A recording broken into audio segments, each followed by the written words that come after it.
Development on the border crisis. Wait until you hear this. The director of Immigration and Customs Enforcement confirms that more than 13,000 illegal immigrants convicted of murder have been caught at the border and then released into the United States. The letter here tells the tale. Hello, I'm John Roberts in Washington. You believe this, Sandra? Which means they are here, and this is just an unbelievable development. I'm Sandra Smith in New York. Good to be with you, John. This is America Reports. Let's get right to Bill Malugin. He's got this news for us. He's live out of Douglas, Arizona right now, where Vice President Kamala Harris is set to visit later this afternoon. Bill, the details of this news, what do you have? Yeah, and Sandra, bear with me. We just got these numbers moments ago, but it's a jaw dropper to say the least. So to set the stage here, let me just explain what these numbers mean. ICE has something called a non-detained docket. Essentially what that is it means migrants who were encountered by DHS but are no longer in federal custody. So who's on this non-detained docket? It's illegal immigrants who were caught and released at the border, released with the court date years away. They're in immigration proceedings, combined with illegal immigrants who have already been ordered, deported from the country by a judge, but are still here roaming the country. So keep that in mind, this non-detained docket. According to a letter that the acting director of ICE just sent to Texas Congressman Tony Gonzalez, on ICE's non-detained docket, they're currently tracking 425,000 non-citizens who have been convicted of a crime. Of that number, over 13,000 non-citizens have convictions for homicide and are on the non-detained docket, meaning they're roaming the country right now. On top of that, there are another 15,811 non-citizens convicted of sexual assault who are roaming the country right now on ICE's non-detained docket. It doesn't stop there. Those are convictions. The ICE director also says there are currently just under 1,900 non-citizens on the non-detained docket who have pending homicide charges who are roaming the country, and another 4,250 non-citizens who have pending sexual assault charges who are roaming the country on the non-detained docket. So people's eyes might be glazing over right now with all the numbers we just threw at you. Just to put it in a nutshell right here, what we've learned from the acting ICE director via this letter to Congressman Tony Gonzalez is right now there are over 13,000 illegal aliens convicted of homicide who are roaming the United States right now. There are another 15,811 illegal aliens roaming the country right now who have been convicted of sexual assault, and there are even more who are facing charges for homicide and charges for sexual assault. So this just goes to show, guys, the non-detained docket has exploded under the Biden administration to over, I believe it's 7.3 million. They're anticipating it could hit 8 million by the end of the year. But looking at the numbers on this letter right here, there are currently over 600,000 non-citizens on ICE's non-detained docket who are either convicted, 600,000 non-citizens on this non-detained docket who are roaming the country right now. Of that, 425,000 have already been convicted of crimes.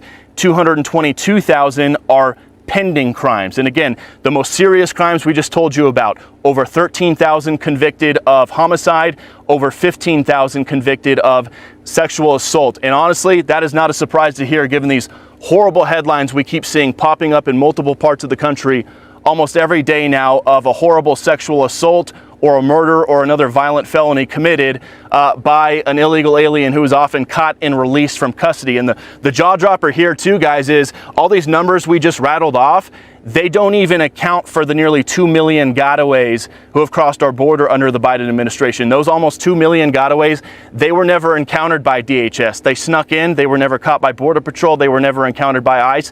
There's no record of them, so they have nothing to do with the numbers I just rattled off to you. These are just the numbers of people that ICE has already encountered, that Border Patrol has encountered, that DHS knows who they are. And we just saw those horrible stories in Nantucket the other day. ICE ran a week-long operation in Nantucket, and in a single operation in a 48-hour span, they arrested 2 Salvadoran illegal aliens who came into the country as gotaways and were arrested for child rape on Nantucket. They got a Brazilian guy who was arrested for sexually assaulting a Nantucket resident, and then a Guatemalan guy who was previously deported who was arrested for sexually assaulting a Nantucket resident. So we keep seeing all these headlines about migrant crime popping up in different cities all over the country. This right here is the first time we have ever seen specific numbers as to who and what ICE is tracking when it comes to convicted criminals who have crossed the border at some point and are either supposed to be deported or are going through their immigration proceedings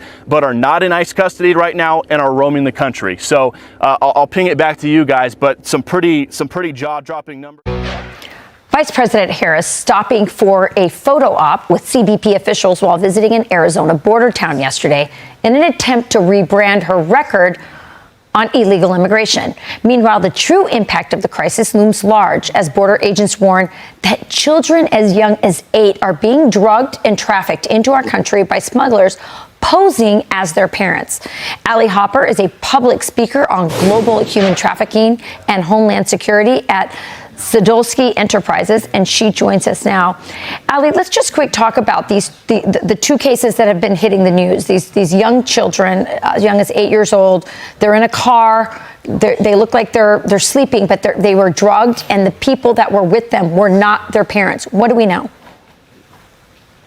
So in many of those situations, these Border Patrol agents, and we have firsthand knowledge of speaking with these agents, they have not received the training to be able to even identify when these circumstances come about. They are told to receive and reset. They receive the child, push it forward, and then reset to receive the next, group of people coming over.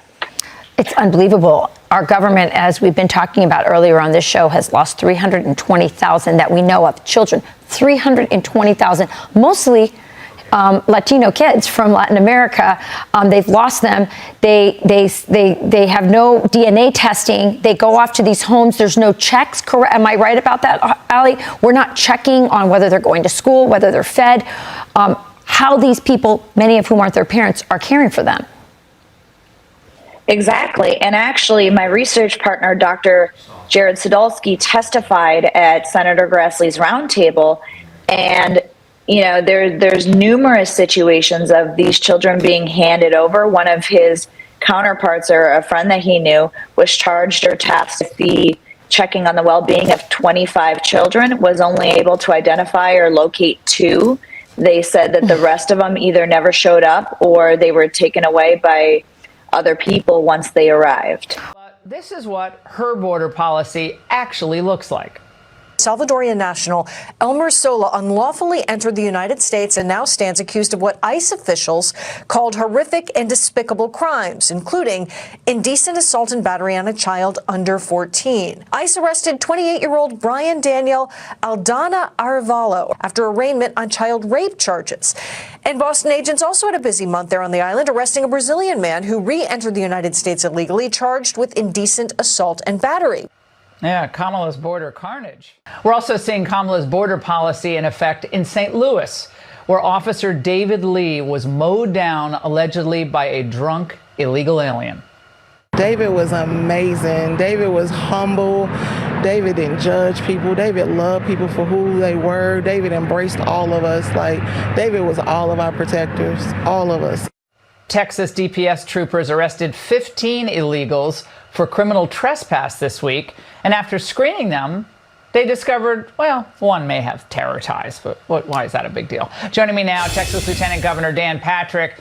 Dan, a Harris campaign advisor, is telling Fox that her positions have been shaped by 3 years of effective governance as part of the Biden-Harris administration.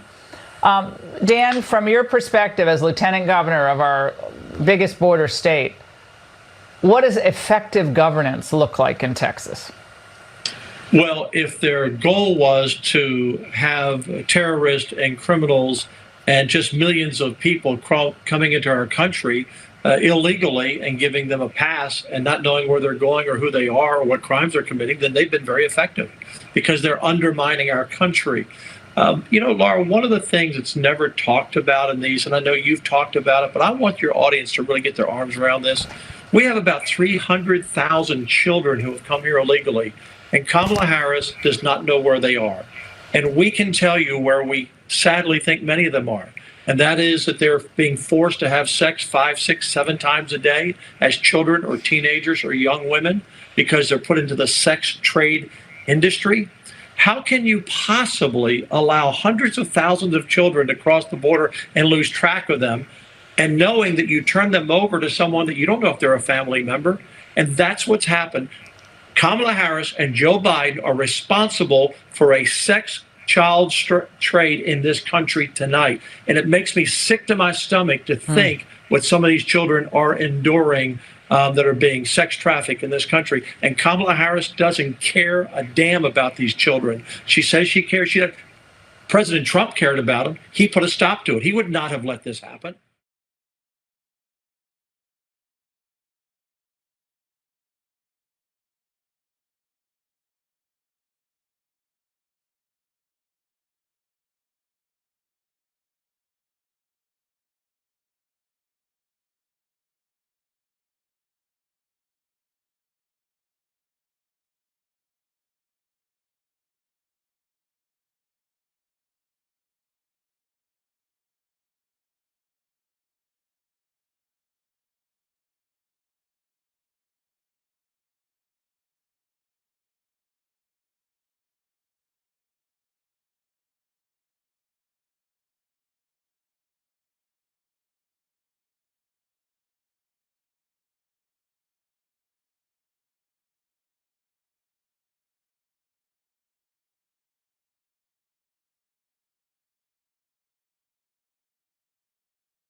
That's the majority of my job, is working with those teams and helping them to figure out when, where rituals are going to be, and when and where the kids will be there. I would see over 1,000 deaths a month just by the hand of one person who was my proctor. That was the individual I was being trained to take her position. When we look at numbers now, some of the things that we're taking into play are children that are being trafficked through the CPS system. Just last year, over 800,000 children in the CPS system in the United States went missing and are unaccounted for. Yeah, the whole thing is Luciferian. So all of those people that we named, all of them at those levels are worshiping Satan. In your opinion, is Trump trying to, it seems like Trump is trying to take him down, because since he came in, that's when, because that's when the child, you guys have been taking children out of tunnels, you've been saving so many kids. Before that, it's been nobody. And that's why we're seeing this crazy pushback that seems ridiculous against Trump, that makes no sense. Right. And from my understanding, so again, I'm not the one, I'm working with some of these teams who are doing this stuff, supplying information. But from what I understand is that it really was a few good men who were Marines who approached Trump and, were basically like, we have to stop these people. And so, they were the ones in different times when they were, some of them that were called out to different wars that they served in. They saw the child abuse, they saw the trafficking in the tunnel systems. So they knew that stuff was happening. And so they're really the main force behind all this, saying, hey, for the sake of our country, for the sake of our children, these, and they speak truth when they say that these Luciferian people, and this goes right along with Satan's agenda from when I was a child, he does not intend to allow anybody to live. That's going to be the kids that they're selling. First, they sell the children for sex, so they get money for that. Let's just go with one child. So for each child, first the child they make money off the child for sex. Then, when that child can no longer be used for sex, they offer, for the child to either people can buy organs, so they make money off organ harvesting, or people can also buy to ritually kill the child. Okay, so after the child has died, then they can pay more money, and people will have to, I'll give a little warning here and I'll say it as lightly as I can, but basically they pay money to eat the flesh.